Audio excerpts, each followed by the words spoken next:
Today, we're going to tackle something that's super simple but incredibly powerful in English: pronouns. Trust me, getting these right is the secret to making your language sound so much smoother and more natural. So, let me ask you something. Do you ever feel like you're saying the same name over and over and over again in your sentences? Kind of like you're stuck on repeat? It's a really common thing, and today we're going to fix it for good. Just take a look at this. Sarah is my friend. Sarah is kind. I mean, it's grammatically correct, sure, but it sounds a little clunky, doesn't it? A bit robotic. This is exactly the kind of sentence we can make better instantly. So here's our game plan for today. First, we'll figure out what a pronoun even is. Then, we'll meet the most important ones and see how they work. We'll also look at a few common mistakes so you can avoid them. Then it's your turn to practice a little, and we'll finish up with a super quick recap. Let's get going. Okay, let's dive right in. First up, what is a pronoun? Seriously, think of this as us discovering the secret ingredient to making your sentences sound amazing. And the definition? It's almost too simple. A pronoun is just a word that you use in place of a noun. That's it. So instead of saying a person's name or an object's name again, you just use its little substitute. But why should you care? What's the big deal? Well, the benefits are huge. First, they kill that annoying repetition. So no more Sarah, Sarah, Sarah, you know? Second, they just make our sentences shorter and punchier. And the most important one, they make your English sound so much more fluid and natural. And that's the goal, right? All right, let's get to the fun part and actually meet these pronouns. Don't worry, there aren't that many to start with. Think of them as your new best friends who are going to make talking in English way, way easier. Okay, let's break this down real fast. When you're talking about yourself, you use I. Talking directly to someone else, that's you. For a guy or a boy, we use he. For a girl or a woman, it's she. For any single thing or an animal, our go-to is it. If you're in a group, you all are we, and if you're talking about a different group of people or things, you use they. See? Simple stuff. This is our starting lineup. Knowing what they are is one thing, but seeing them work is where the magic happens. So in this section, Pronouns in Action, we're going to see exactly how this noun-swapping business works. Okay, let's start with Ali. Before, we've got Ali is a student. Ali is very hardworking. Notice the repetition? Now we just replace that second Ali with he. So it becomes Ali is a student. He is very hardworking. So much better, right? It just flows.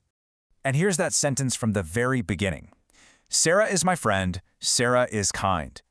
All we have to do is swap out that second Sarah for she, and we get the much more natural Sarah is my friend. She is kind. Perfect. And remember, pronouns aren't just for people. Look at this example with the book. Instead of saying the book twice, we use the pronoun for a thing, which is it. The book is on the table. It is new. So clean, so simple. Now, what about when there's more than one person? For Ahmed and Bilal, since it's a group of people that doesn't include us, we use they. But look at the second example, Amina and I. Because the group includes the speaker, it includes I, we use we. That's the key. If you're in the group, it's we. If you're talking about another group, it's they. Okay, let's quickly go over a couple of super common mistakes. Knowing what to watch out for is just as important as knowing what to do, and this will save you a ton of headaches later. First big one, matching the gender. In the wrong example, it says, Ali is a boy, she is my friend. Whoa, that doesn't make any sense. Since Ali is a boy, we have to use the male pronoun he. It's a really simple rule, but it's so important to get right. It's the same exact idea for people versus things. A bag is an object, right? It's not a person. So using he is just incorrect. The pronoun for any single object or animal is always it. The bag is heavy, it is black. That's the way to do it. All right, I think I've done enough talking. Now it is your turn to put this new knowledge into practice. Let's do a quick quiz. You ready for this? Here's the first one. Ahmed is absent. He is sick. Which pronoun fits perfectly in that blank? I'll give you a second to think. Okay, next up. The cat is small. It is hungry. What's the pronoun we use for an animal? You've totally got this one. And the last practice question for today. Zain and Hamza are brothers. Are students. We're talking about two people here. So what's the right pronoun? All right, time for the big reveal. Let's check those answers. How'd you do? For number 1, it's he, because Ahmed is a guy.